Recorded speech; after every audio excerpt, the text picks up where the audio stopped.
I'm extremely grateful to Dr. Satyaranjan for giving me this opportunity to share my experiences about Dr. Sansari sir.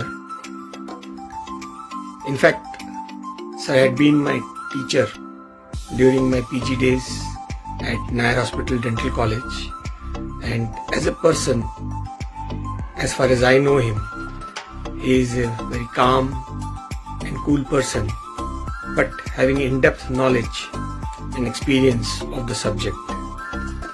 He has always been experimenting, doing certain innovative things in the subject and inculcating the feeling of inquisitive nature amongst his students.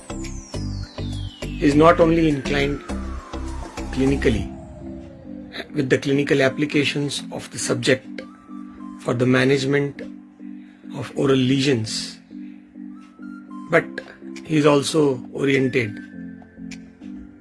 towards research, and to his credit, he has umpteen number of publications and systematic reviews. As far as I know, one of the subject which is of interest to sir is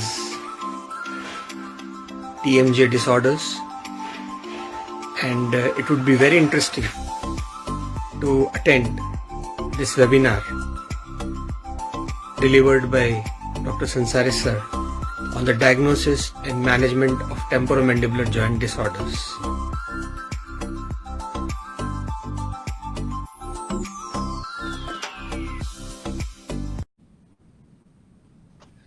Good morning, everyone. I sincerely apologize for the delay that happened today due to some technical glitches. And sir has finally joined. Respected teachers, senior faculties, friends, and my dear students, it's a great fortune that we have amongst us Dr. Kaustav Sansari sir. And I welcome you all from the Department of Oral Medicine Radiology, Shiksha Anusandhan, deemed to be University Bhubaneswar, to the fourth webinar of our mega webinar series. Now, already we are late, so I will not keep you further. Everyone knows that the temporomandibular joint is the only joint the dentist treats, and it is sometimes we find very difficult to manage patients with say TMJ pain or TMJ noise.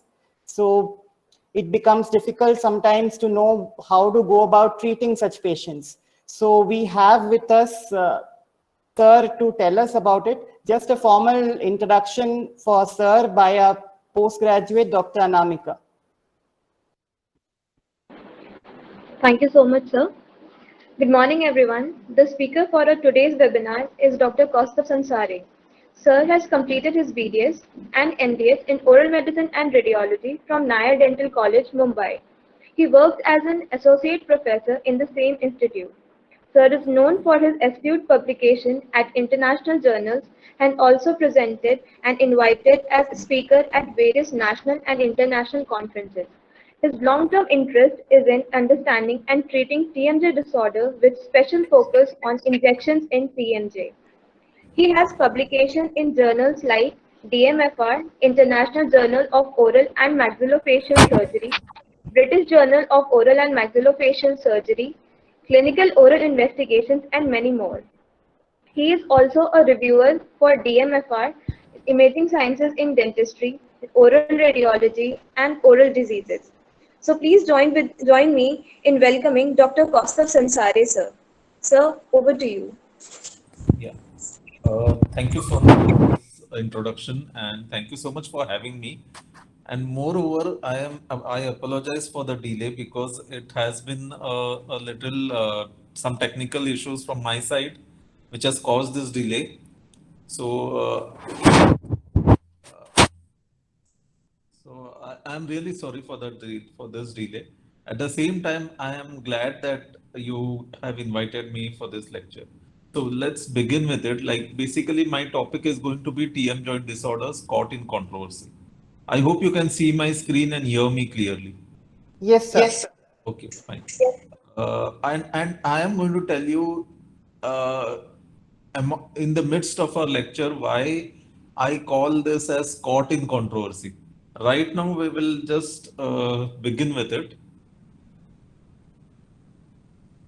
So basically, this lecture is going to give you a broad outline on TM joint disorders.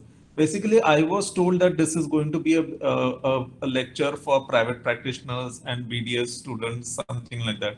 So when I started with it, I started preparing from BDS point of view. But when you are into teaching MDS students, it becomes very difficult for you to contain your lecture only for BDS. So finally, it just spilled out, and it finally, I think I have more points for MDS as well. And recently, sir told me a few days back that there are a lot of MDS students also joining in. So I'm happy that it is probably catering to both BDS, MDS groups as well as private practitioners. So it's going to give you a broad outline on TM joint disorders. It's going to help you in diagnosing various TM joint disorders which you will be seeing in your clinical practice. And this lecture will also tell you when to consult an oral medicine specialist for your TM joint disorder case. Okay. So excuse me, because sometimes I may sound that as if I'm only speaking to BDS crowd, but it's been because I have been trying to contain it to BDS, but it has definitely spilled over. You will see it in the course of the lecture.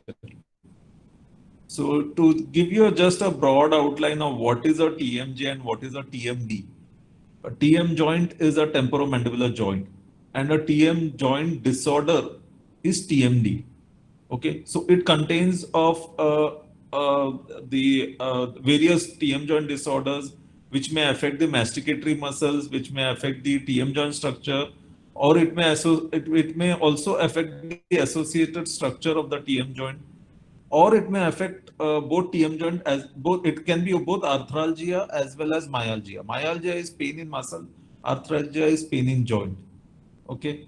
So basic difference between what is a TMJ and what is a TMD. Okay.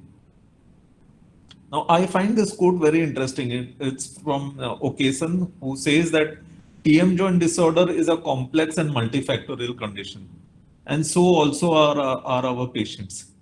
Which is quite true, because when you see multiple TM joint cases, you understand that this topic itself is a very complex topic, and therefore I say that it is caught in controversy. And as you see some of the cases, you will come to know why it is caught in controversy. A gross classification. I am not going into details of all this, but this is just a gross classification, and all those headings which are highlighted in red, all those lesions or all those disorders which are highlighted in red is what I am going to talk about. The others I might just skip because you may not see most of them in clinical practice, like maybe myalgia, disc derangements, dislocations. Another common thing, most private practitioners or most uh, uh, BDS practitioners, then they get perplexed after seeing a case of dislocation in their own practice, and it becomes difficult to handle such a case. So yeah, dislocation, subluxation, osteoarthritis is what we are going to talk about. In fact, if you ask me, I feel osteoarthritis, that is degenerative joint disease, and disc derangement, these forms, along with myalgia, these forms the mainstay of TM joint disorders. Apart from that, yes, you may occasionally see some cases of fibrous bony ankylosis. You may occasionally see some cases of hyperplasias, condylar hyperplasia. More than hyperplasia seems to be more common. So I'll be touching upon these cases as well along the course of the lecture. A little bit of anatomy first. So on the left side of the screen is a closed mouth position of TM joint. Here, if you see carefully, what happens is that the disc is basically a tissue, a structure which is present between the condyle and the glenoid fossa, and it has a middle compressed zone, which generally is at 1130 at a 1130 position to the condyle. So if you draw a straight line from the condyle along the long axis of the condyle, and the disc is usually at an 1130 position from that. So yeah, and when in open position, this is very important because this is what will help you understand what is disc derangement with disc with reduction and without reduction. When in open position, the disc and the condyle usually moves together. They all the disc condyle apparatus usually moves as a unit. So if this thing gets affected, if the movement of the disc condyle unit gets affected, then it leads to TM joint. Then it leads to some of the TM joint disorders. Okay. Now here I'll show you a short clip, which will probably give you an idea of how the disc moves. Here, right in the center is the disc, the central compressed portion, the anterior band of the disc, the posterior band of the disc. Some authors also describe the disc as a bow tie appearance. It's almost a bow tie appearance. And once the disc is in open position, this is the retrodiscal tissue which is holding the disc as well. Okay, and the condyle in the open position is almost over the glenoid, almost over the articular eminence. Okay, so, or sometimes slightly ahead of the articular eminence. Okay, so this is how a normal joint would look like in both opening and closing positions. Now, some radiographic anatomy of CBC of a TM joint. Generally, we take two radiographs to diagnose TM joint disorder case. One is a CBCT, in which you just study the hard tissues, and the other is an MRI, in which you study the soft tissue. Now, which soft tissue is important to understand or to identify a TM joint disorder? It's MRI. It's the disc, sorry. So first, these some landmarks on the CBCT. As you all know, this is the condyle. The first, the extreme left hand picture, it's a sagittal image. Then the next to it is a coronal image, and finally the axial image. The number 9, which is depicted here, is the condyle. 4 is the glenoid fossa, and 3 is the articular eminence. And the same holds true for the other pictures as well. Okay.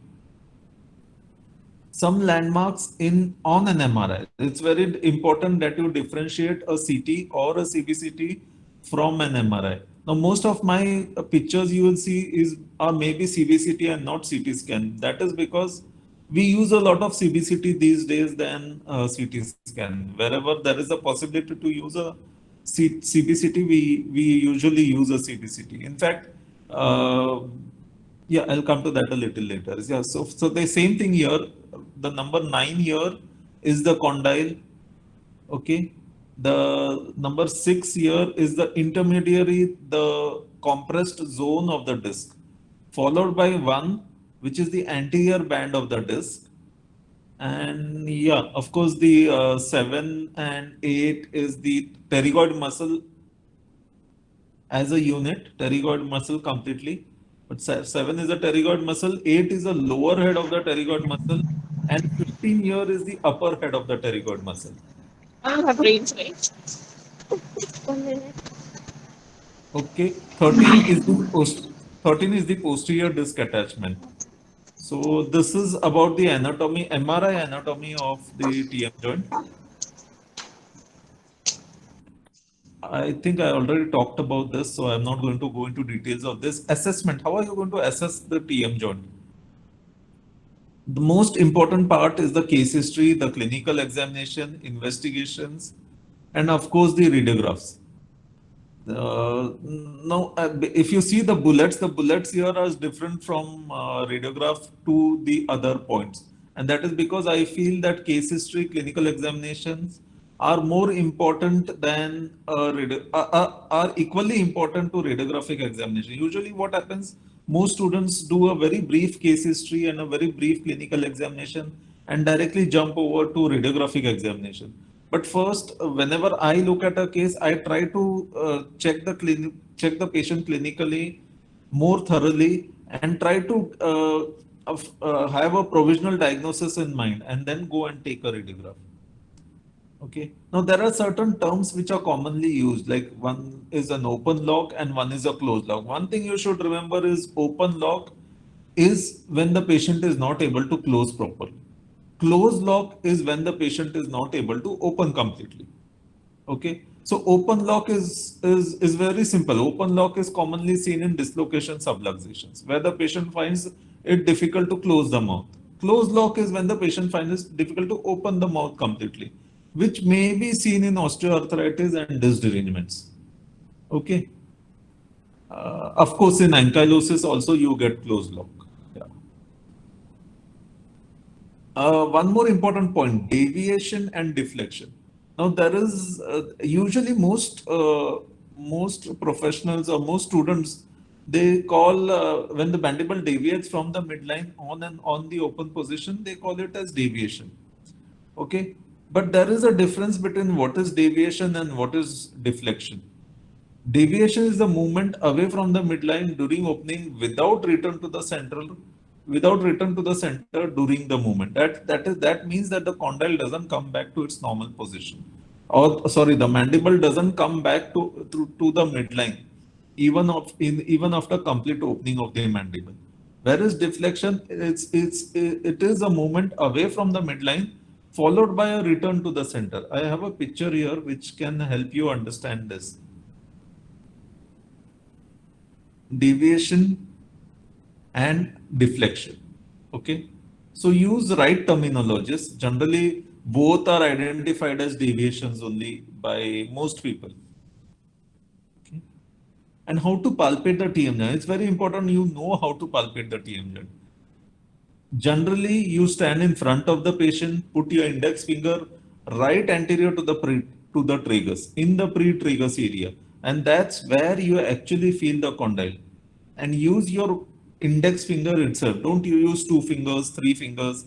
There are various books which will give you various kind of types of palpations, but the standard palpation is use your index finger and just anterior to the tragus, stand in front of the patient and ask the patient to open and close the mouth.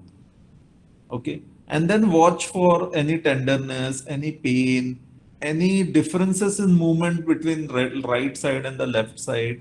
And because you are standing in front of the patient, you also watch for deviation, deflection, and all these things. There are other methods. There is one more popular method which is called as intra-auricular palpation. However, most people don't actually practice it. In fact, even I don't practice it so seriously because it doesn't provide you more information. I think an extra-auricular palpation itself is sufficient. But that doesn't mean I want to put down intra-auricular palpation. You may still do it. It is theoretically needed.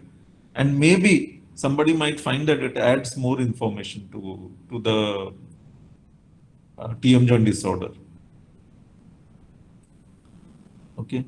A broad outline about what are conventional radiographs used in diagnosing a TM joint disorder, and what are the advanced radiographs which are used in diagnosing a TM joint disorder. Okay.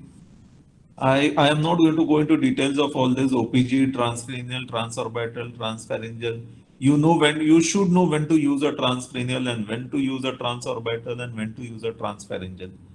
I hope you all know, like transcranials are commonly used for during degenerative joint diseases. Transorbital and transpharyngeals are commonly used if there is a fracture of the subcondylar neck. Okay, and of course CBCT or CT and an MRI. Now you should also know when to advise a CT or a CBCT and when to advise an MRI. If you suspect that the patient is having osteoarthritis or a degenerative joint disease, then always go for CBCT, because CBCT will give you a good hard tissue coverage and a good hard tissue resolution. But at the same time, CBCT has its own limitation towards soft tissues. So if you suspecting disc derangements or what is called as also called in the literature as disc dislocations, don't get confused with this terminology here, dislocation. It is also called in literature, in most part of the literature, as disc dislocations. So yeah, if you feel that your case has a disc issue, then you should go for an MR. And if you feel your case has a structural condylar issue, like say osteoarthritis, osteoarthrosis, then you should go for a CBCT. So this is basic thing, that CBCT for hard tissue, MRI for soft tissue. In fact, I left some space here. I wanted to show you how to read a CBCT or how to read an MRI. But that actually forms a separate lecture only. So we dropped that idea. But one thing I want to tell you here, that whenever you advise a CT or a CBCT or an MRI, not just for the TM joint disorder, but for any other cases, you always ask for a CD. Get the entire data on a CD, and then go through the data which is present on the CD. Because what happens, when you just see the pictures on the print that is provided along with the report, or when you just see the plates of the CT or the CBCT or the MRI, what you see is only a small part of the entire data. How much images you may be seeing? Maybe some 25 to 50 images on the print. But when you go through and how much images are generated, there are at least 350 to 700 images which are generated based upon the slice thickness for all three, that is CT, CBCT and MRI. So when you go through the CD and you scroll the images and you see each and every section, you see the joint from left side to the right side, okay, or to be more clearer, from the lateral pole to the medial pole. So that helps you in diagnosing the case rather than just seeing some of the pictures. So next time you advise a CT or an MRI or a CBCT, always get it on a CD and open the CD and see it. Because just looking at the pictures, it will only provide you the information that the pictures have. That it will never provide you the information that the scan has generated. So yeah, I couldn't put it here because it took a lot of it would have taken a lot of time on how to read a CT and MRI. That before we start with actual disorders, I also want to tell you about, there is something called as condylar remodeling. Okay, so condylar remodeling is a physiological process. Basically, it is the ability of the condyle to adapt to various kinds of functional demands. Okay, so at a younger age, or in fact at any age, but it is commonly seen at a younger age. At a younger age, somebody, maybe a teenager comes to you and he or she says that, yes, I have a click and it started last few days. Then my approach is usually that, hold on for some time, or I might just give that person a muscle relaxant or something. And I ask the patient to, of course, rest, or rest in the sense, give rest to the TM joint, not to open too wide and not to eat anything hard. And the condyle adapts to the increased demands of the TM, of the occlusion. So basically, condylar remodeling is something which doesn't need any active treatment. Maybe you can do something, but it doesn't need any major treatment. One of the most important aspect of handling a TM joint disorder, or rather handling most oral medicine cases, is to reassure the patient that there may not be anything wrong with you. Okay, so this holds very true for condylar remodeling. You have to identify cases in which it may be just a simple condylar remodeling and may not be something, or may not be some major TM joint disorder. Okay, so identify what is a condylar remodeling, commonly seen in younger patients. Okay, I have a case here. Like, this female is a 23-year-old female, pain while opening. Patient also had clicking sound, and there was tenderness over bilateral TMJ and masseter region. Okay. The occlusion was perfect. There was nothing wrong with the occlusion. maybe some amount of rotation of the canine here and spacing between the lateral and the canine. Apart from that, nothing. And in fact, the patient was insisting for a radiograph, so we took a CBCT for this patient, and we found that the condyle seems to be perfectly normal. There is nothing wrong with this condyle here. Okay. Ideally, you should also see that the condyle lies concentric in the glenoid fossa. Okay. If you trace the condylar outline here, it is almost parallel, or it goes concentric with the glenoid fossa. So that is how you know that the condyle is in proper position in the glenoid fossa. The one another thing you should do is also trace this cortical border of the condyle. If this cortical border is intact, there is nothing wrong. It's absolutely normal. No active disease is present. Okay, and that's how we assured this patient that the patient did not have anything. And of course, the patient, we had given some muscle relaxant. Patient reacted to that and was fine with it. Some cases of muscle pain, yeah, myalgia, because another important aspect of TM joint disorders are myalgias. A pain of muscle origin that is affected by jaw movement, function, or parafunction. There is history of pain in the muscles of mastication. So you should know how to palpate the muscle of mastications. I mean, all masseter, temporalis, lateral pterygoid, medial pterygoid, you should be able to palpate. And when you palpate, put your gloves on, palpate bimanually wherever it is possible, and then if there is tenderness in the muscles of mastications, along with pain in TM joint, that is tender pain in the preauricular region, then you can suspect that this may be a case of myalgia. Okay. Now, if you read literature on myalgia, it also tells you that it should have trigger zones and those kind of things. But then, to be very frank, I have not really encountered many cases of TM joint muscular pain with trigger zones. So that has been my experience. Like I am going to take you through my experience. Maybe somebody else's experience is different from my experience. So there may be differences in perception. So we should learn to respect each other's perception. So this is another case of another young 17-year-old female, pain in front of the ear, difficulty in opening the mouth since 1 month. There was history of click. There was deviation of mandible towards the right side while opening. And there was tenderness on TM joint pain, both sides, bilateral. So, yeah, of course, you may suspect that this may be a case of remodeling. Yes, absolutely fine. It may be a case of remodeling. But again, this patient also had muscular pain.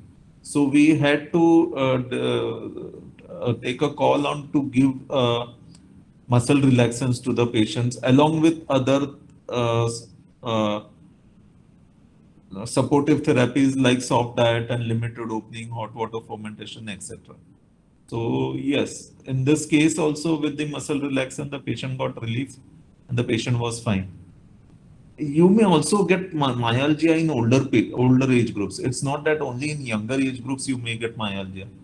Now this patient had pain in preauricular region while cough, and mainly his pain aggravated while coughing and sneezing. So yeah, and there was history of clicking, there was attrition clinically. Patient had a habit, if I'm not mistaken, the patient had a habit of chewing tobacco, and that is why there was attrition and there was pain in the muscle. So finally, yeah, we also did the same thing for him, soft diet, limited opening, and hot water fermentation. When you do hot water fermentation, another important point to remember is ask the patient to do it over the joint and around the joint area. Never ask the patient to start doing hot water fermentation anterior to the muscle of mastication. That is the masseter or mainly the masseter. Because what happens then, the patient while doing the hot water fermentation, the patient starts putting it on the dental areas also, that is the third molar region, the second molar region. And we had a case where the patient then came up with a swelling in that area. And we found that there was an infected tooth over there, and the patient was doing excessive hot water fermentation. And the hot water fermentation was not limited only to the joint and the peri-joint area. It was also being extended to the dental region, and which helped in flaring up the periapical lesion. So you need to be very particularly telling the patient that only around the joint area and on the joint you need to do hot water fermentation, nowhere else. Okay. Some cases of disc derangement. Before going into cases of disc derangement, what is disc derangement? Disc derangement is the presence or the displacement of the articular disc from where it should be normally present. So the most common disc derangement is anterior disc derangement. So if you read the literature, most of the disc derangement are commonly anterior disc derangement with reduction or without reduction. Yes, of course, we have cases of posterior disc derangement, anterior lateral disc derangement. I think we also have a case of a proper lateral disc derangement, anterior lateral, I think. Okay, so yeah, this is about disc derangement.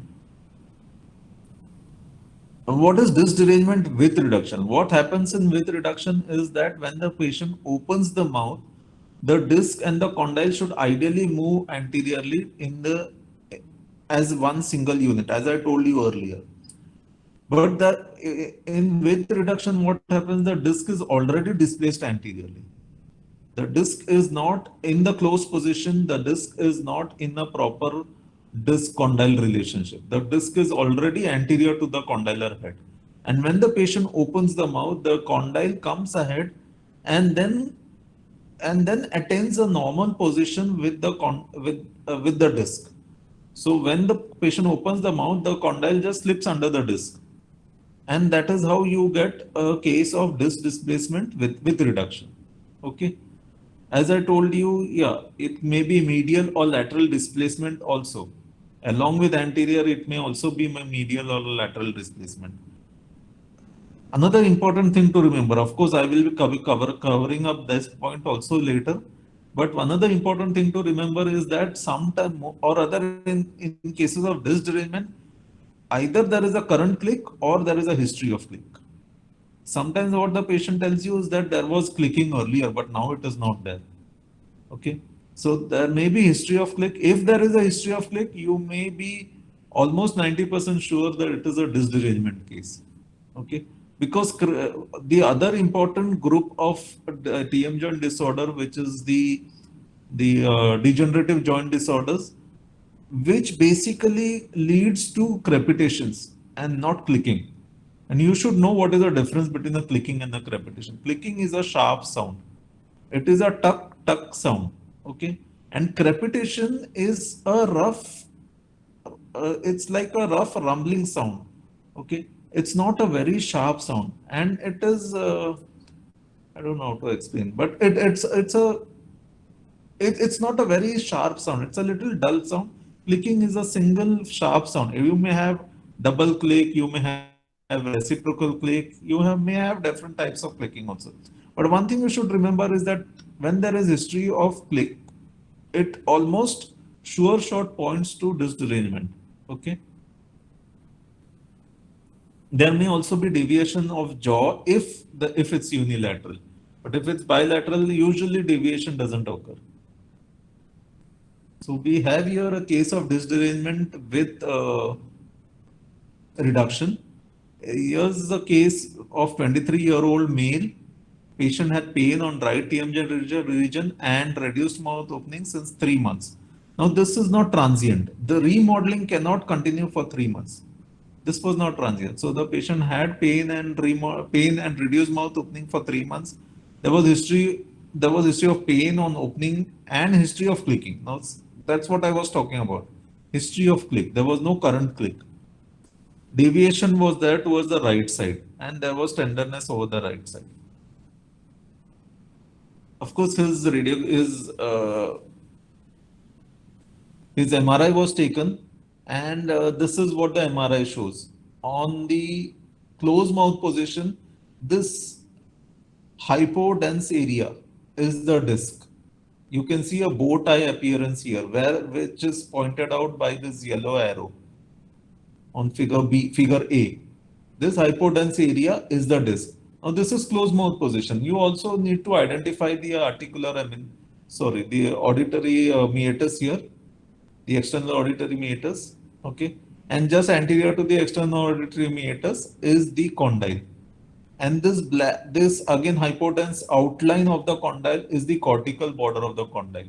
So the condyle seems to be okay in structure, but the disc is anteriorly displaced here in closed mouth position. When the patient is asked to open the mouth, see the distance between the auditory meatus and the condyle. It's grossly increased. Sometimes you see that the movement is also reduced, and there is hardly any movement of the condyle in the open position also. It may not be so clear every time, and that is why I called it as caught in controversy. It's not always so clear. And here you can see that the compressed zone of the disc is right over the condylar head. So the disc condylar relationship in the open position is normal, but in the closed position there is anterior disc displacement. So this is anterior disc displacement, but with reduction. Okay. Now why did I put this PD? Okay. So yeah, this is a proton density image. Now, if you go through the literature, like I think I didn't tell you this earlier. Yeah. When you advise an MRI, always advise an MRI. Of course, the MRI technician or the MRI doctor, the radiologist will always take a T1 weighted image, a T2 weighted image, and a PDW weighted image, or a proton density weighted image. Okay. So, technically, a T1 weighted image is always used for anatomic structures to assess the anatomy. Now, the joint here the disc here is an anatomic structure. It is only displaced from one position to the other, but there is no pathology with the disc as such. And that is why T1 weighted image is always used to identify disc displacement. Okay. But there have been articles in the literature which says that more than T1 weighted image, it is a proton density image which gives you more clarity on the disc. And I think I have a picture ahead which will show you how it is a T1 PDW images are much better than T1 weighted images. And of course, when you want to study the fluid, you take a T2 weighted image. Fluid, when do you see fluid in the joint? You only see fluid when there is an effusion. Okay. Effusion is seen when there is an inflammatory process. Okay. So, when you suspect that there is an inflammatory process, you always take of course, the radiology technician or the radiologist is going to take all these images. So when you see a bright image or a bright spot on a T2 weighted image, you know that it is effusion. We have pictures about it, so let's not get confused. In this case, it is anterior disc displacement with reduction on a proton density image. And of course, this was what was done for the patient. In fact, this was one of our latest case in which we had tried PRP injections in bilateral TM joint. In fact, we don't have a much follow-up for this patient. I think 1 month or 2 month follow-up is there. Because this is one and only one case in which we have tried PRP for both the joints. Okay, we have been trying something called as hyaluronic acid for TM joint injection, for internal disc derangements also. Okay, so yeah, we'll come to that. Another thing that you should remember is that, see, not all disc derangements will always manifest with pain. There are in this article, if you go through this article, I think it was in the year 1997, But there are articles much later than that also, which says that asymptomatic patients also has internal disc derangement. Okay. So it's not that maybe most of us we have internal disc derangement, but we don't manifest with pain, and some of us we may manifest with pain. In fact, it is said, according to a conclusion of this article, that something up to 15 to 30 degrees of derangements of disc derangement should be considered as normal. Okay. Anything which is beyond the 11:30 position up to 15 to 30 degrees should be considered as normal. So sometimes, I have students who tell me there is only slight disc derangement or slightly it is anteriorly displaced. So I can tell them that you should consider this as normal. Very slight derangements are not supposed to be interpreted as pathology. So yeah, the next thing is without reduction. Without reduction in without reduction clock, what exactly happens is that the disc doesn't come to lie in a normal position to the condyle in the open position. In the open position, the disc is still anteriorly displaced.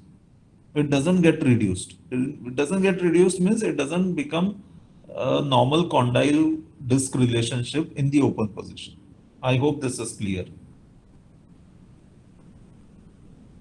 There is a history of lockjaw, limited mouth opening, and inability to eat properly. Okay, this is what I was telling you about anterior disc displacement without reduction. Now, this is a condyle here. You can see the condylar structure. If you see the condyle clearly, you can see that there may be some slight flattening here, okay, on the posterior aspect of the condyle. Then this hypodense area is the disc. Okay, and when the patient opens the mouth, basically there is hardly any movement. The patient, even though the patient opens the mouth, the condyle is not much anterior to the Glynard fossa, and the disc is still there only. The condyle disc relationship is not normal in the open position also, and that is when you call it as disc derangement without reduction. Okay. And this is what I was telling you. Now, this is a T1 weighted image. You see the disc here. The disc is still seen clearly. It's not that the disc is not seen clearly, but you just compare it with a proton density image and see the clarity of the disc. So yes, there have been articles in the literature recently which says that proton density images are much better than T1 weighted images in assessing the disc. Okay. So yeah, when in the exams you are asked about which is a better image to assess the disc, and you can even answer proton density image along with T1 weighted image. Okay. Now here we had a patient. She was a 50-year-old female, pain in the right and left ear region since 6 months. History of clicking sound. Again, mind you, history of click. Tenderness over the TM joint bilaterally, and if you try and trace the midline of the upper jaw and the lower jaw doesn't coincide. Okay, I think I have a close-in picture of this. No. Anyway, yeah, a proper close-up picture of the oral cavity would have given you a better idea, because I have orthodontic friends who tell me that 3 millimeter of deviation is supposed to be normal. I mean, orthodontically, they don't consider 3 millimeter deviation as any abnormality, and that may be absolutely right from ortho point of view, or even in medicine or radiology point of view. We may not consider mild deviation as a great deviation, but along with that, if it is supported by the MRI showing a disc derangement or any other TM joint disorders, yes, then you need to consider it as a TM joint disorder. Here, if you see, this is a T1 weighted image, right side. This is the condyle, external auditory indicators, and you can see the disc here. If you see here, yeah, see the disc is here. Now, when the disc gets so anteriorly displaced, it's really, I mean, sometimes when I see only the closed mouth position, I generally tell myself then the disc is not going to get reduced on open mouth also, unless the patient really has an hypermobile joint. But when the patient has disc derangement, as I told you earlier, most of the patients also has limited opening. So that it's when the disc is so anterior displaced, generally I come to a conclusion that the disc is not going to get reduced on open position also. This is a T2 weighted image. Another point I want to make here is you should know how to differentiate a T1 weighted image from a T2 weighted image.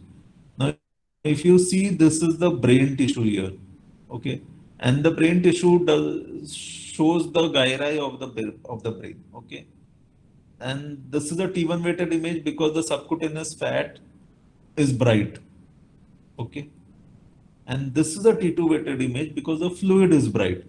Fluid is bright in the sense the CSF has stood out. The CSF is hyper intense, and that is why it is a T2 weighted image. And if you are assessing the joint and you see a hyper intense area here in the joint region, it's just like anterior to the joint. This may be a beginning of joint effusion. You can see that there is some amount of joint effusion here. It may be beginning of the joint, it may be beginning of an inflammatory process. Okay. As you can see here also, the CSF is also bright and there is a bright spot here. Okay. So beginning of joint effusion. And yeah, in this particular case, there was, I think there was left side disc derangement without reduction. One side was with reduction and one side was without reduction, which makes such cases so unique. And that is why I labeled it as caught in controversy, because it may be that, yeah, as you see that the right side, I think there was anterior disc displacement with no evidence of reduction. And on the left side, there was anterior disc displacement with evidence of reduction. So you may have a same patient having two different conditions, and that is why it's controversial. Yeah, I was talking about another important thing I want to tell you is that I have found good amount of success. Of course, we have not done any study, but good amount of success with Dolonex. Dolonex DT is nothing but piroxicam, and it has and there are literature supporting it, because the piroxicam has a ability to penetrate into the synovial fluid. That is why piroxicam helps in relieving TM joint pain much better. So you may consider next time prescribing piroxicam also.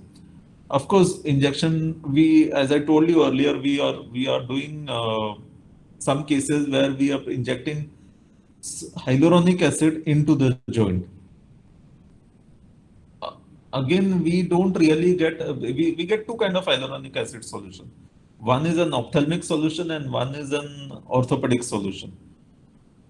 And basically, I spoke to both the ophthalmologist and the orthopedicians, and they tell me that there is no big difference within the two solutions.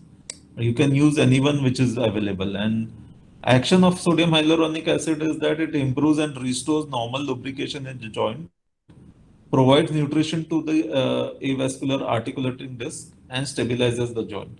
So it can, because it provides nutrition and lubrication, it also helps in treatment of osteoarthritis also. And you may find this kind of literature in the journal, wherein it has been used for both disc derangements as well as osteoarthritis. Now, there are certain complications these kind of disc derangements can lead to. Like, it can also lead to what is called as crumpled disc. Now, this disc doesn't have its normal shape. It's almost like an inverted C shape. So it can lead to crumpled disc. It also shows that there is a bright marrow edema here. Okay. So these are the complications that can occur. There's something called as stuck disc syndrome, in which what happens is that if you see this position, the disc seems to be normal. The disc seems, this again, this hypodense here structure here is the disc. The disc seems to be normal to the condyle. But when the patient opens the mouth, the disc is still there only. The disc has not moved anteriorly with the condyle. So the disc has remained there. And when does this happen? When there are adhesions of the disc to the glenoid fossa. The disc then refuses to come out of the glenoid fossa, and it is only the condyle which moves ahead. And when do we get adhesion? When the synovial fluid loses its viscosity. The synovial fluid would lose its viscosity with age. So stuck disc phenomenon is generally seen in an elderly patient.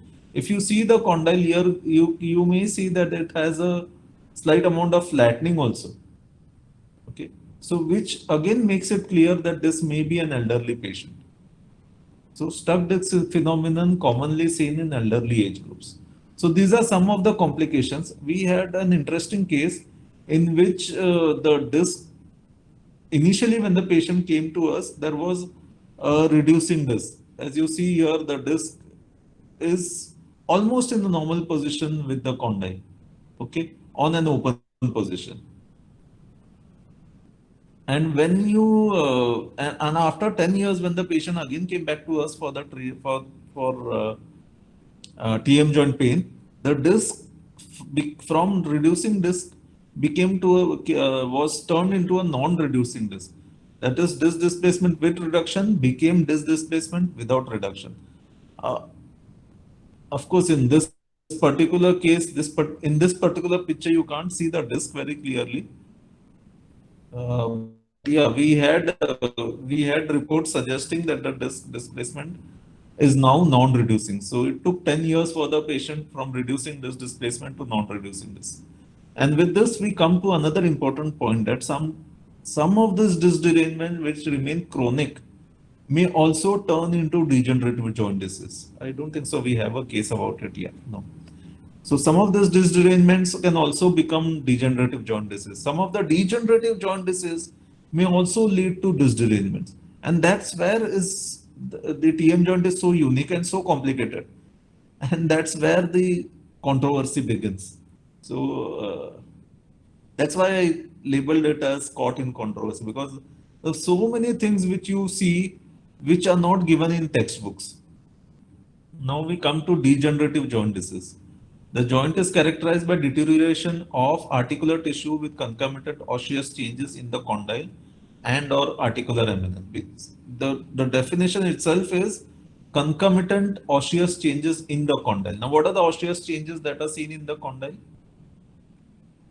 It's erosion, the condylar erosion, condylar flattening, okay, Ellis cyst or subarticular cyst.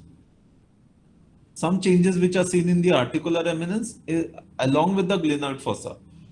Some changes in the articular eminence along with the glenoid fossa is sclerosis. There is also some osteophytes which may be seen on the condyle. And when these osteophytes break off, they present themselves as joint mice.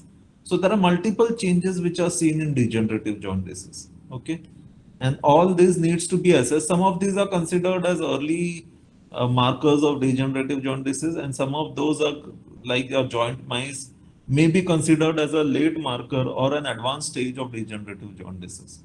We first come to the most important component of degenerative joint disease, that is osteoarthritis. Okay, let's not go into details of all this. Yeah, here I show you some pictures of osteoarthritis. Okay, now if you see this condyle, it looks like as if like a beak of a duck. Okay. You see this picture here. You see this picture here. It again looks like a beak of maybe another animal or maybe another bird. A thicker beak, a thin beak, thick beak, a very blunt and a very small beak. Okay. So these are osteophytes. So and these are osteophytes. Some people also refer to as lipping. Extreme flattening of the condyle. Extreme flattening of the condyle. So these are basically some of the manifestations of osteoarthritis. As I was telling you, osteophytes are also osteophytes are also seen as manifestations of osteoarthritis. And when do you know that there is erosion? If you ideally, I always tell my students that you should trace this cortical border of the joint. And when you see that there is break in the cortical border, it is erosion. When the cortical border is not uniform and it is like flattened in certain areas, I don't have any slide for flattening here, but I have in later in course of this lecture, I'll show you. Then then it should be considered flattening. Flattening may not be always associated with erosion. It may or may not be always associated with erosion. So erosion and flattening, you should be able to differentiate. Of course, osteophyte and subarticular cyst is also present. Sclerosis of the glenoid fossa and the articular eminence may be seen. These are some of the other changes. We have some cases again, a 44-year-old female, inability to open mouth since 4 to 5 months. There was crepitation, and this, again you see this female, this is an elderly patient. Elderly patient should be considered for degenerative joint disease. Younger patient may be considered for disc derangements. This is not a thumb rule or a definite rule. You can't compartmentalize things like that, but yes, more or less it falls into these age groups. So elderly patients, yeah, as I said, degenerative joint disease, mouth opening, inability to open mouth since 4 to 5 months, history of crepitation. Crepitation again is commonly associated with degenerative joint disease as against clicking, which is associated with disc derangements. Tenderness and crepitation over TM joint bilaterally. Let's see her OPG. We took an OPG and this is what we found. There was osteophyte here. There was flattening. See, there is flattening here. This is flattening. This is flattening. But this is flattening without erosion. Okay. So the cortical border is intact, so it is flattening without erosion. Okay, so yeah. We took CBCT for this patient and you see this flattening and osteophytes in various stages, right? From small to a very huge and large osteophyte. Okay. So this was a case of osteoarthritis. There was another one, a 65-year-old female, again elderly patient, pain in the TM joint region, chewing since 1 month, history of clicking, tenderness over the right TM joint region, crepitation over the left TM joint region. Okay, let's see the OPG. See, the entire shape of the condyle is gone. The condyle has been like not concentrically present in the glenoid fossa. There is some amount of thicker osteophyte here. Okay, some amount of lipping is seen here as well. Okay, if you see her OPG, see this OPG, this completely flattened teeth. See this posterior here, absolutely flattened. Probably these have not been flattened because the lowers were missing here, but otherwise, from anterior to posterior, absolutely flattening. Okay, so this was another case of osteoarthritis, in which we also did soft diet. Generally, we usually try with conservative treatment. We don't want to jump and start giving injections to the patients. So we start doing conservative treatment, soft diet, limited opening, hot water fermentation, muscle relaxants maybe so that the patient gets relieved of pain. Because most muscle relaxants are also associated with anti-inflammatories or also associated with painkillers, non-steroidal anti-inflammatory agents. But this didn't help. Then we also asked the patient to take Inosyd, which is indomethacin, for 25 milligram for 1 month. If that also doesn't help, because if you see the most patients with osteoarthritis of other joints like knee joints, they don't really react to indomethacin in a big way. So most patients of osteoarthritis remain patients of osteoarthritis for a longer time. And then we also injected sodium hyaluronic acid twice for this patient, and the patient was fine. Now, if you see along the course of my presentation, we have not injected steroids anywhere. I want to make I want to state a word of caution over here. As far as possible, refrain from injecting steroids. Early in my career, I had done it. I was very fascinated by steroid injections and the results that it used to give. But then as I evolved, I would say, I started reading about it and I found that steroids can also lead to erosions in the condyle and flap. Most probably erosions of the condyle, and it can lead to further complications later on in life. So that is why we then these days we have almost I don't remember when was the last steroid injection given by me or any of my state students. So don't blindly inject steroids in the joint. And if at all you are injecting for any purpose, in a lifetime, don't inject more than 3 doses of steroids in the joint because it leads to joint erosion, joint flattening, and it leads to further problems for the patients. Okay. Some of the complications of osteoarthritis. Now, as I told you, these TM joint disorders, it's very difficult to compartmentalize TM joint disorders into particular groups. Like if you see here, we had a case of osteoarthritis with anterolateral disc derangement. Okay, this is the external auditory meatus, this is the condyle, and this is the disc. There was deformity of the condyle and there was disc derangement also. So you get a combination of this kind of cases, and that's where the controversy lies. And as this, when we took a coronal picture, we saw that the disc was not just anteriorly displaced, but was also anterolateral displacement of the disc was present. Now, if as I told you earlier, most of the times the disc is anteriorly displaced, but you may also get cases where disc is anteromedial or anterolateral displacement. Very rarely will you get a case of posterior disc displacement. Of course, I think we have some cases of, we have one case of posterior disc derangement also. Let's see, yeah, I think it's here only. So this was osteoarthritis. See the shape of the condyle here. Completely deformed, flattening, erosions of course cannot be studied on this, but there is flattening here and the disc is displaced posteriorly. The disc here is posteriorly displaced and crumpled. Okay, it has lost its shape also. So these are some of the complications: osteoarthritis and anterolateral displacement with joint effusion. It's the same earlier case where I think I should have put it next to each other. It would have been easier for you to understand. It's the same this case in a T2 weighted image. Now just see the brain tissue. There is no CSF which is standing out. The subcutaneous fat is standing out here. So this is a T1 weighted image. And you don't see any fluid around here. But the same image is T2 weighted image. You see it's fluid. I think this is a proton density image. It's not a T2 weighted image, in which you can see this fluid standing out, and there is effusion in the joint space in the TM joint. You can't call it as a joint space, but generally it is said that effusion is commonly seen in the superior joint space.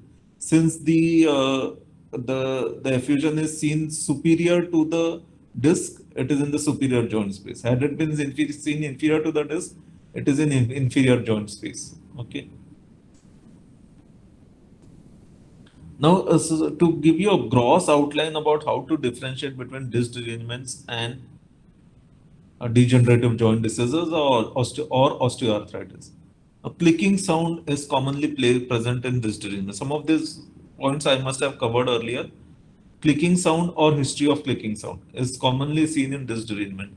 Crepitation is commonly seen in osteoarthritis cases. Okay, so this is a big difference. And if you are able to identify a click from a crepitation, you will, at this point only, you will be able to differentiate between the two conditions. Deviation or other irregular jaw motion on opening, which is commonly seen in disc derangement. Whereas osteoarthritis, since there is a structural abnormality in the condyle, and most of the times it is both the condyles which is getting affected together, it just restricts the oral opening.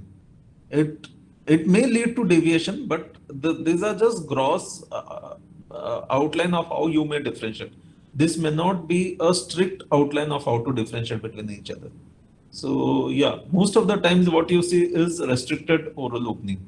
and deviation is most of the time what you see in disc derangement. Okay, there is pain or no pain in the joint and or the muscles of mastications in disc derangement. Pain or no pain in the joint and muscle of mastication in osteoarthritis. These are common findings for both disc derangement and osteoarthritis. Radiographic features: disc displaced, and it may be normal or deformed. Disc is displaced, but there is degeneration. There is degeneration of the condyle, or degeneration may be present in osteoarthritis. Cortical bone is normal, whereas you get cortical bone erosion in osteoarthritis. Effusion, typically located in the upper joint space, is seen in disc derangement. Joint effusion is seen in early or in late stages of disc derangements. Some of these findings may not help you in complete differentiation, but yes, there is flattening, sclerosis, osteophytes, subcondylar cyst, which is commonly associated with osteoarthritis. None of these findings are seen in disc derangement. Bone marrow edema is commonly seen in the condyle in disc derangement. Bone marrow edema or bone marrow sclerosis, both are commonly seen in combination in osteoarthritis. Yeah.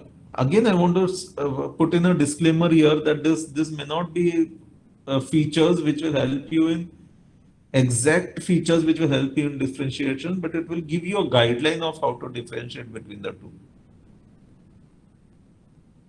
A small break here. If you can see this picture, this is a CBCT of a patient, and this is not a TM joint picture.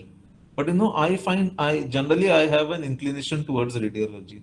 So I found this picture very fascinating when I was recently scrolling through one of the CBCT. And if you can see this molar here, the cross section of this molar, it resembles a human face, and which really fascinated me. And I scrolled it around, and I saw that it gave different expressions, a smiling expression, a crying expression, and in fact, I had asked my PG to put in a presentation called as expressions, but of course we couldn't manage that. So coming back to our topic for today, another important aspect is dislocation and subluxation, and I have seen practitioners or even PG students who get perplexed when their patient lands up with dislocation on the chair. I don't need to go into detail about all this because you all may be knowing what is a dislocation and how to differentiate dislocation from subluxation. In short, subluxation is chronic dislocation. That is, a patient gets dislocated mandible, but on his own he is able to put it back to normal, the subluxation. And dislocation is something which the patient is not able to put the mandible back to normal. Okay, and he needs an operator or assistance from the dentist. So we had this 80-year-old female with dislocation, which she had frequent dislocation of the jaw since last 1 year. Jaw reduction was done. Frequently, we used to do jaw reduction. The patient used to come back to us again and again. And I would like to show you this case of this 80-year-old patient. And if you see, what we are doing here is nothing but autologous blood injection. What we usually do for frequent dislocations is we draw patient's blood and around 1.5 cc's and put it in the joint space. And most of the time I usually put it in the superior joint space. And it leads to heme arthrosis, and this heme arthrosis leads to limited opening. Okay, and that leads to reduction in, not exactly reduction, but reduction in the episodes or the frequency of dislocation. Now you may watch this video when I'm withdrawing this blood.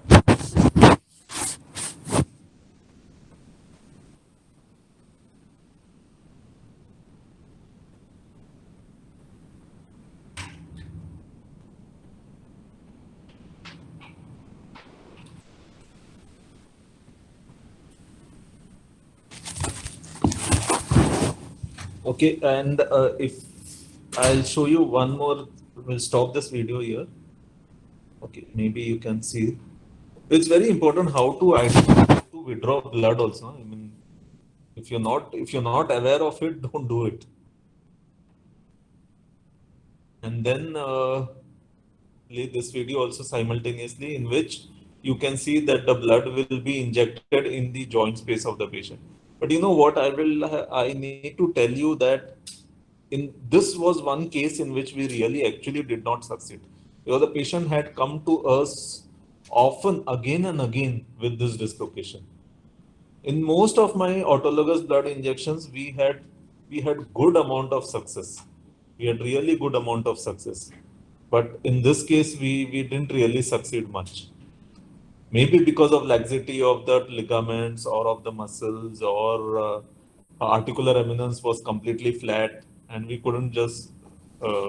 If you see here, I'm injecting in the superior joint space. And sometimes then I inject in the peri-joint space also, or the intracapsular area.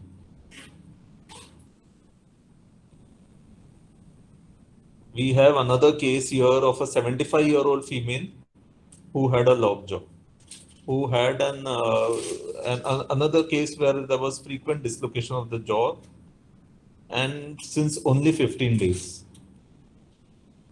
This was her OPG. See her OPG. I mean, or sometimes it becomes interesting to take an OPG first and then see. Because if you see the OPG, I don't know, on this side, maybe you can see the glenoid fossa, the articular eminence, and see where the condyle has landed. It's almost on the. I mean, it's much ahead and much superior to the articular eminence. So if you want to take this down, this kind of cases can become complicated, because you first thing, you don't have the support of the teeth to hold the mandible and take it down. I'm not going to explain you how to reduce this dislocation, because I'm sure some of you must be knowing, or most of you must be knowing about how to do it. But because you don't have support of the teeth to take the mandible down, it becomes difficult to take it down. Not just take it down, you also have to take it behind and then put it back here. So you have to take the mandible this much down, that is around maybe 1.5 centimeters down. So these are difficult cases to manage. The jaw was reduced and put back to normal, and we had given thread bandage. And then, of course, we had done autologous blood injection for this patient also. And this is the same patient in which you see that the condyle is back in its normal position. Okay. Another case of a younger patient, 25-year-old male with intermittent lockjaw. His episodes were not so frequent, or so the frequency was much less. The lockjaws once in a month. It was maybe only once in a month. But that old lady of 80-year-old, I remember she used to come every 8 days, 15 days at least once. Deviation of mandible towards the left side while opening. There was, I think, the bilateral. Yeah, he had a bilateral disc derangement. At that particular point, our OPG machine probably was not working, so we had taken transcranials, closed mouth and open mouth, and you see the amount of hypermobility. It's not, generally the condyle should have rested here over the articular eminence. It's gone way ahead of the articular eminence. In what? In just see this distance. See the articular eminence here and see the condyle here. In just about at 25 years of age, this patient has a condyle which has so much of hypermobility. In fact, I remember in one of my cases, I measured the opening and in the hypermobile position, and it was something around 62 millimeters, which is like strange. And he was a young engineering student, I remember that.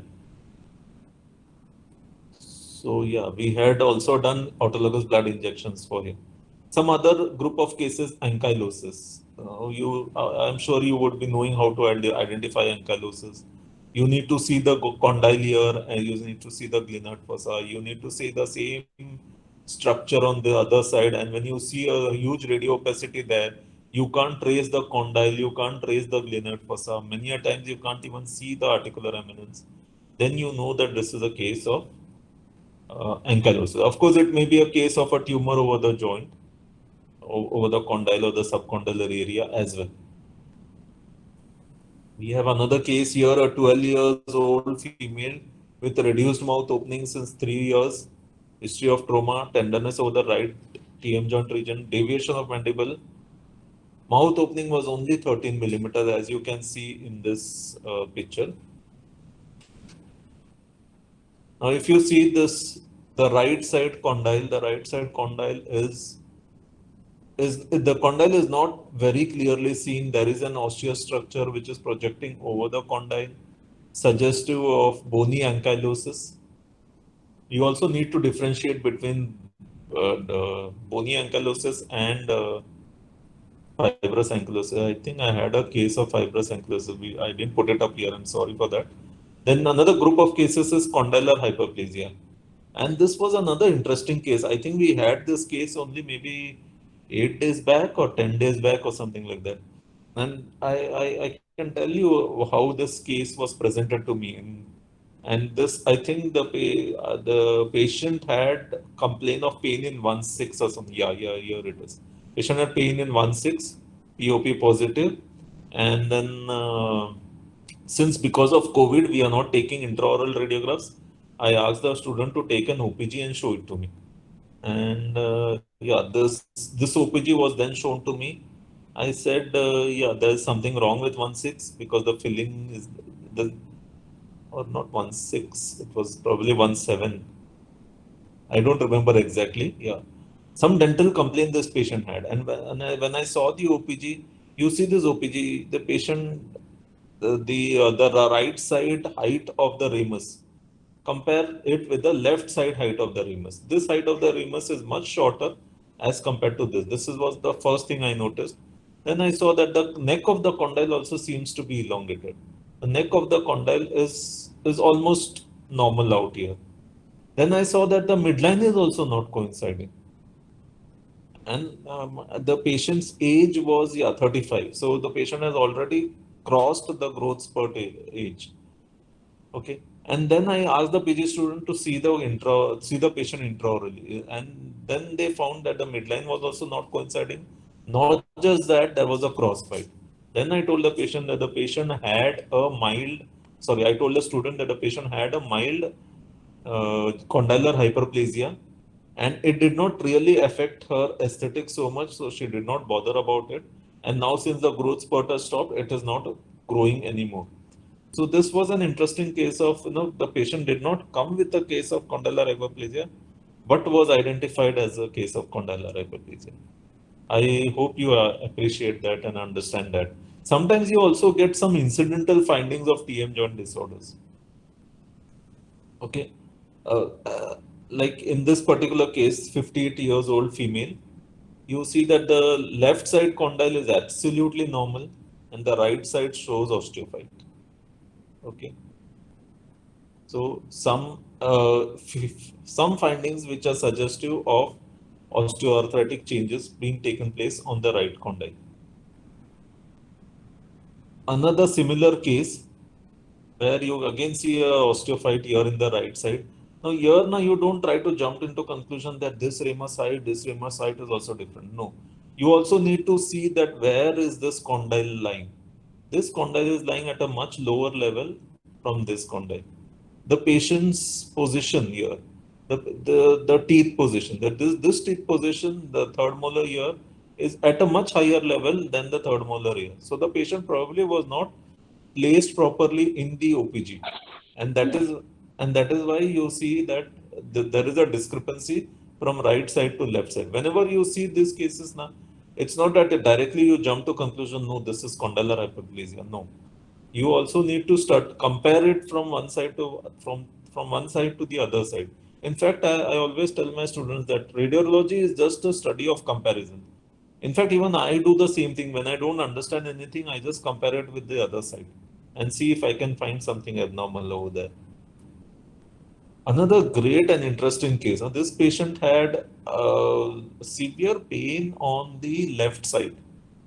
And of course, still this case is still not diagnosed because we are still not able to find why the patient is having pain.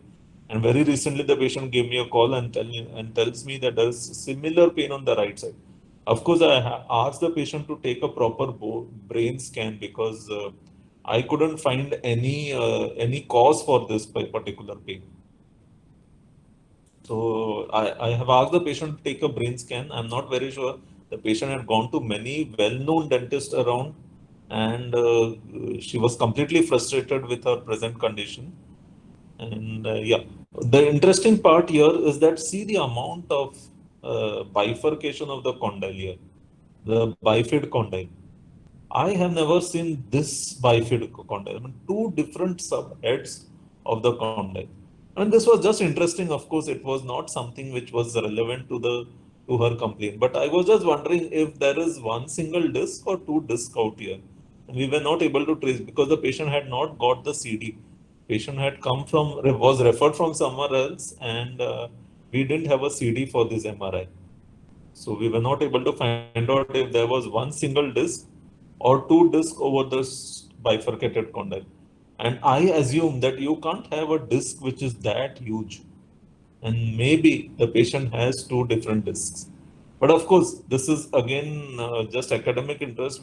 This is not going to help the patient relieve of his or her pain. In fact, my first impression was, I'll tell you that my first impression was that there is bifid condyle, and probably there is entrapment of the disc in this groove, and that is why the patient is having pain.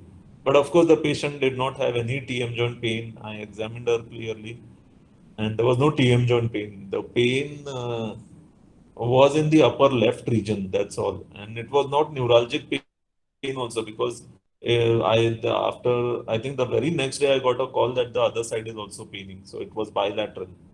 Bilateral neuralgias, as you all know, are very extremely rare. It's associated with some particular syndrome. I don't recollect which syndrome, but yeah. Now, this particular case now is a case which was again referred to us. I put this as controversy unfold. Means it's continuing on. The controversy still continues.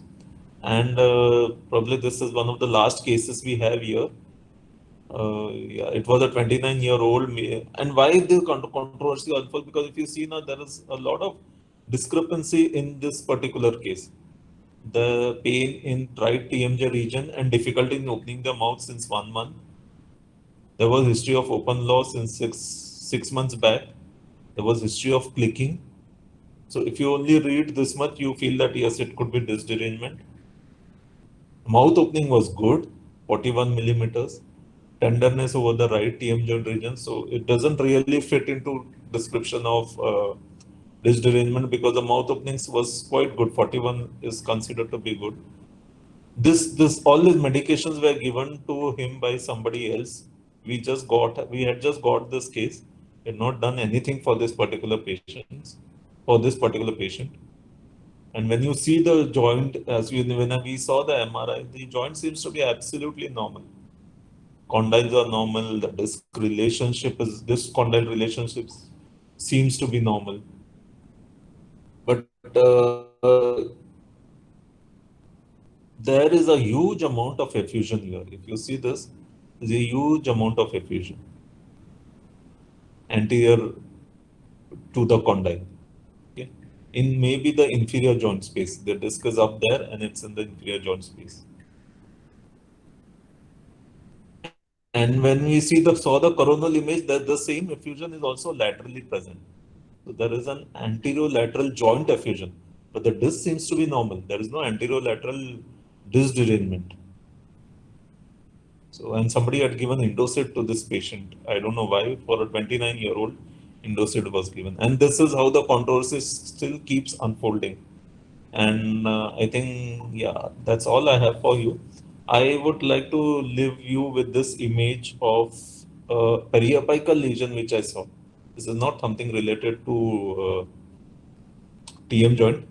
And when the first thing I saw this radiograph, when the student brought this radiograph to me, I said, this is periapical coronavirus. And if you can see that there is a similar structure of coronavirus in the periapical area. This is, of course, this is nothing to do with the TM joint, just to end on a very good note. Well, thank you so much, Dr. Mishra, for having me here and the entire team. And again, my apologies for having joined little late because we had some technical issues out here. But I hope I have tried and covered most of it. I have not covered splinting part of it. Splints are something which was quite controversial. So I didn't really cover that part. And in fact, yesterday or day before yesterday only, I was going through an article on which was a systematic review on occlusal splints on TM joint radiographs, on TM joint disorders.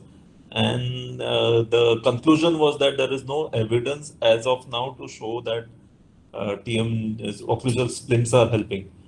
Of course, I do understand and I do respect that some of our own workers have different opinion about it, and some of you must have got good response. In fact, that bifid condyle patient, she had told me that when she is wearing a splint, she gets relief. So yeah, some aspects I must have missed because TM joint is a very huge area, and it's not always possible to cover it. I still went quite long enough beyond my time that was allotted to me. Oh yeah, thank you so much all of you for attending. Anybody has any questions or something, any points or comments to be made, any discussions, we can have it. Thank you so much, sir, for this very interesting and informative session. Now we'll move towards the question answer session. The first question from Dr. Abhay is is deviation and deflection is same as S curve and C curve or different? Sorry, I didn't get you. So the first question is Yeah. deviation and deflection is same as S curve or C curve or different? No, S curve is when when the mandible comes back to its midline position. And C curve is when there is a proper deflection in which the mandible remains deflected at the end of the opening also. So deviation and deflection is definitely not the same. I hope I'm clear about it. Thank you, sir. This next question is for deviation and deflection, we have to make maximum mouth opening.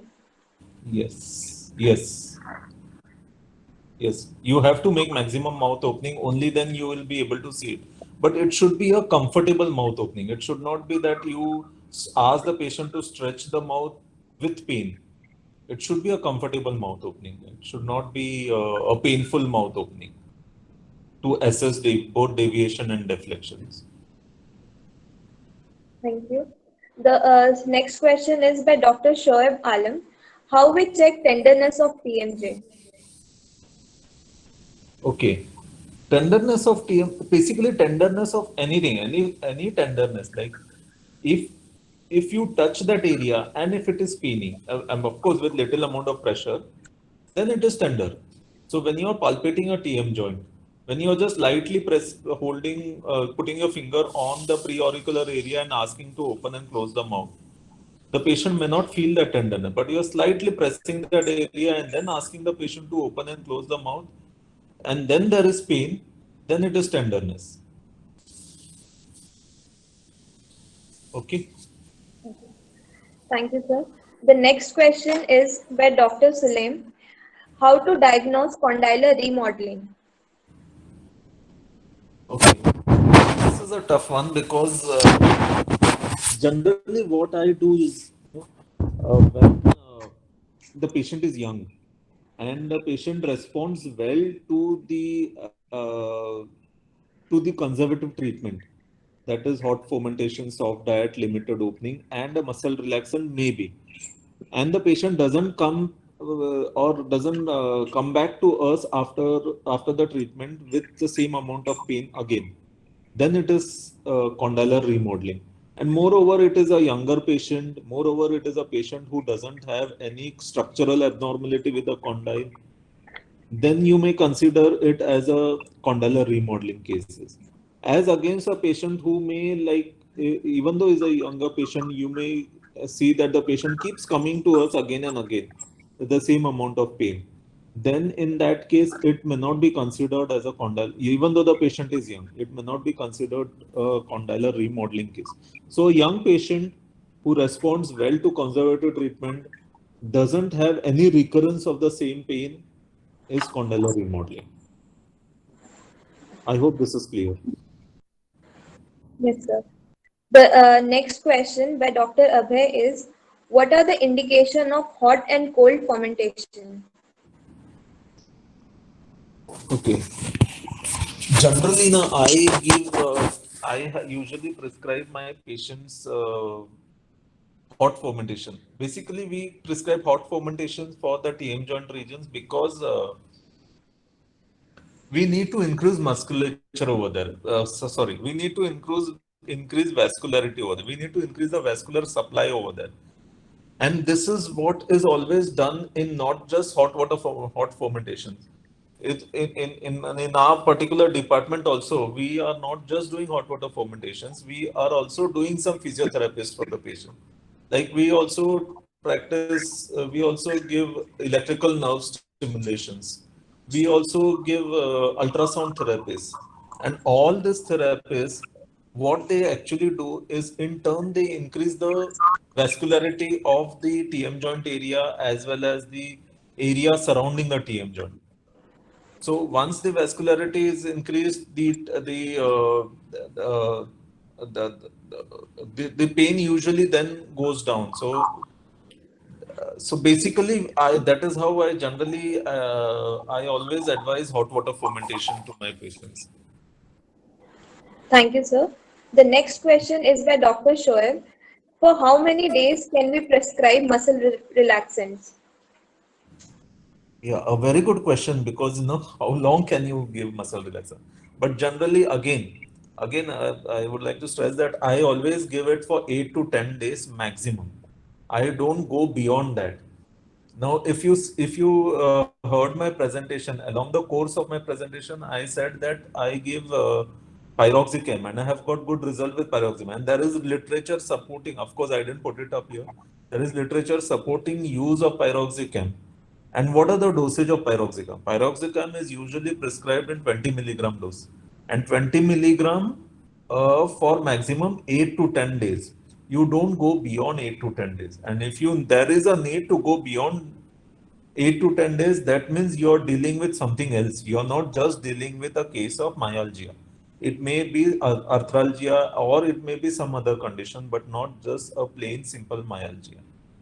So to get back to the question, not more than 8 to 10 days. That is what I follow. Yeah.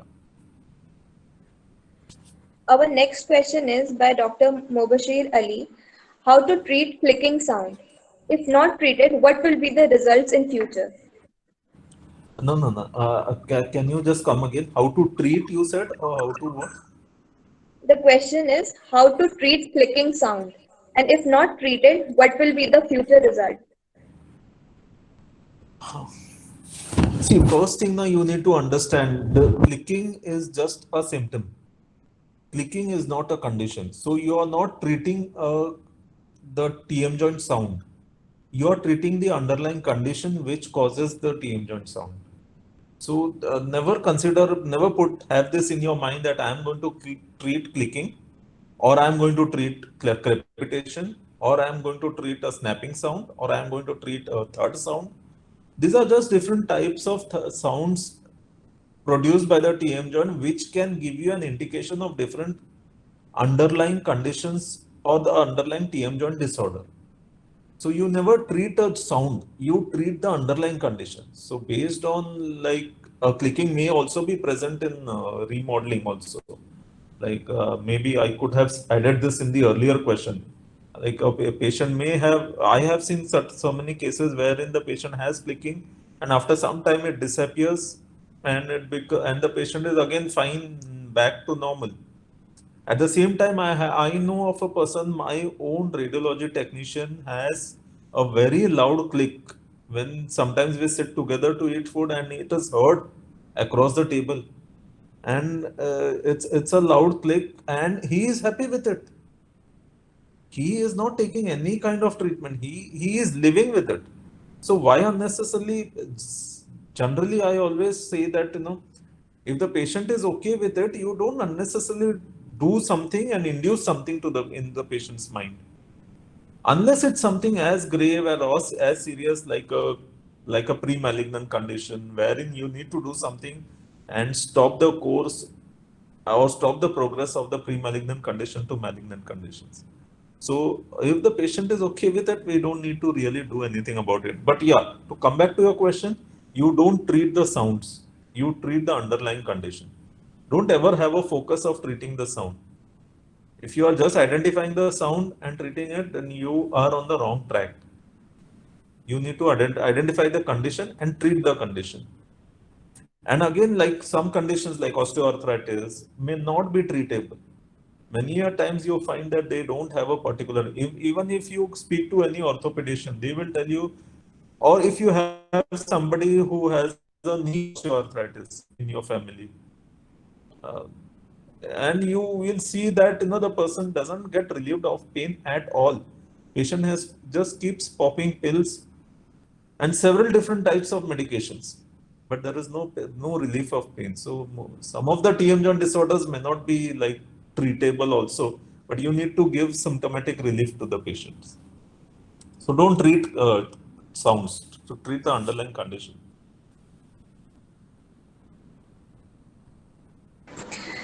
Thank you, sir. The next question is by Dr. Abhay. For knowing clicking and crepitus, the next question is from Dr. Rohit. Can we diagnose disc dearrangement clinically or MRI is needed? Again, a very good question. Yeah, can we diagnose it clinically? Because there are limitations. Not everybody can. Not all of our patients can afford MRI. So, clinical examination is important. Clinical examination is must. If we, and in fact, this is another area which needs a broad coverage, is the RDC criteria, the research diagnostic criteria. In fact, recently the research has been dropped, and now it is just a DC criteria. I think it is not so recent also, yeah. But the R has been dropped, and now it is just DC criteria. And they have done studies wherein they have found that if you follow these RDC criteria or the DC criteria, then you don't need an MRI. If you follow the diagnostic DC criteria, you don't need an MRI. So yes, a disc derangement, going by this, yes, can be diagnosed clinically as well. But I'll tell you one small trick that I do, one small tip. May help, may not help. But if at all, most of the times, as I told you, it is anterior disc derangement. So and there is click. Sometimes, of course, there is history of click also, but most of the time there is current click also. I ask my patient to protrude the mandible. You ask the patient to protrude the mandible. When the patient protrudes the mandible, the disc and the condyle relationship becomes normal. Then I ask the patient to open and close in the protruded position. And when the patient opens and closes in the protruded position and the joint sound disappears, means it is an anterior disc displacement case. Now, of course, with reduction or without reduction, it may be a little difficult to identify clinically. But disc derangements based on the DC criteria can be identified. And there are studies comparing only clinical findings and then comparing it with MRI. And they have found good correlation.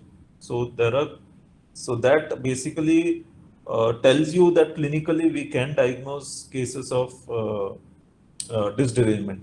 And of course, the second thing is the small tip that I gave you, which I use. I don't know if it's correct, it's validated, not validated, but this is how I identify disc derangements clinically. So maybe you can try and use this and maybe do a study on it and see if it works. Thank you, sir. The next question is by Dr. Mogit, sir. How long can we give conservative treatment before thinking about other treatment modalities? Okay. The answer to this, Dr. Mohit, will be the same as that I gave earlier for how long you can prescribe muscle relaxant.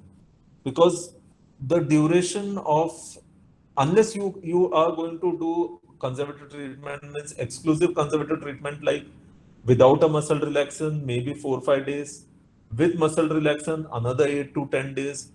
So not more than 15 days of conservative treatment. Beyond that, yes, you need to do something else for the patient. Some of the times, I think I remember I had a young patient. She had come with TM joint pain, and in spite of all conservative treatment, the patient keep coming back. And young patient, we were this was much earlier in my career, so but I still remember that case, and she used to cry because of TM joint pain. So but I don't remember what we did. But one thing, yeah, coming back to the question, yes, not more than 15 days of conservative treatment. Beyond that, you need to think about something else. Yeah, the point I wanted to make is that you need to also, do some amount of counseling to the patient. You also need to reassure the patient that there's nothing majorly wrong with you. You're absolutely normal, and if there is something wrong, we will take care of it. Because what happens, some patients may have some psychological aspects to this pain, and then it, a good communication with the patient, a good rapport with the patient, then helps the patient to come out of that pain. But yeah, coming back to the question, not more than 15 days of conservative treatment. Thank you, sir. The next question is by Dr. Arvind, sir. What are your views and experience on cognitive behavior therapy for TMJ disorders and your experience with tricyclic antidepressants? Yeah, I'll take the second half first. My experience with tricyclic antidepressant, this patient, I'll just put up that picture also for you here. No, not this one.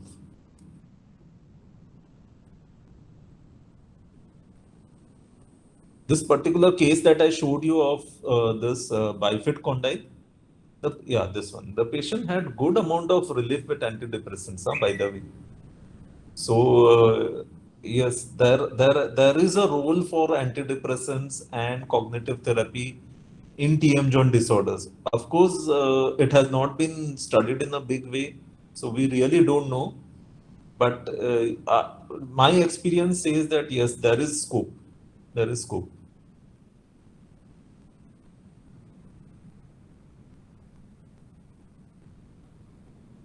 Thank you, sir. The next question is by Dr. Sayani. Treatment for bifid condyle. Treatment for bifid condyle, yeah. Uh, you know what? Long time back, generally, I usually attend this international DMFR conferences quite regularly.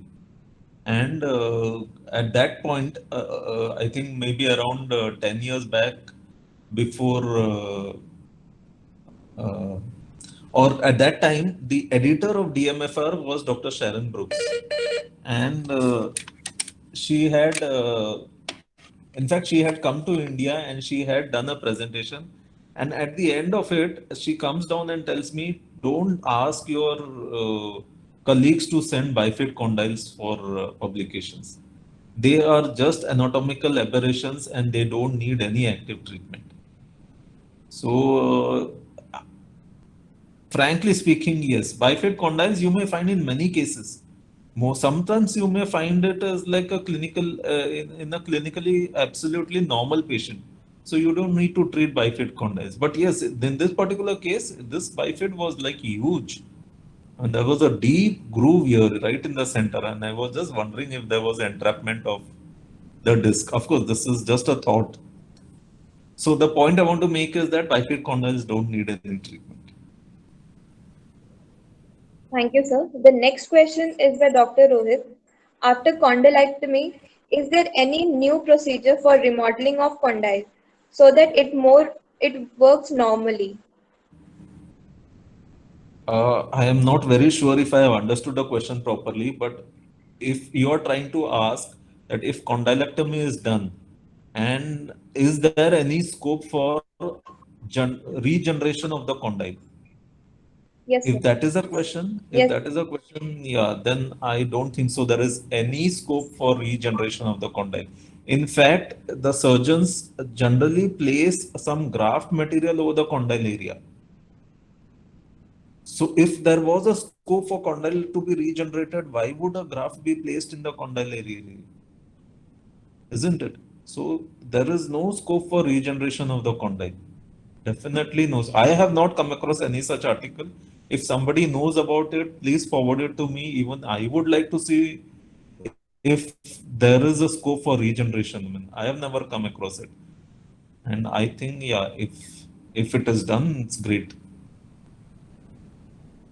Thank you, sir. The next question is role of exercise in management of TMJ disorders.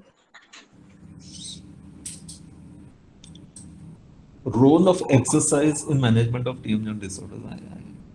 I, to be very frank, I don't have much idea about this, but uh, basically, see, like any other joint, if there is a joint disorder, you generally, any other stress-bearing joint apart from the TM joint, you generally give rest to the joint. Isn't it? If a patient has a knee joint pain, you don't ask the patient to do knee exercises. Isn't it? You don't ask the patient to go and run. You ask the patient to give rest to the knee joint. The same way, if the patient is having active pain in the TM joint, if you see all our therapists are stressing on giving rest to the joint. Don't open too wide. Don't eat too hard, too much of hard things, such that it will lead to stress on the joint. So the basic goal of treating a TM joint disorder is to give rest to the condyle and not to overstress it. Okay. So yeah, I think exercises, as far as I know, again, I am open to discussion about this.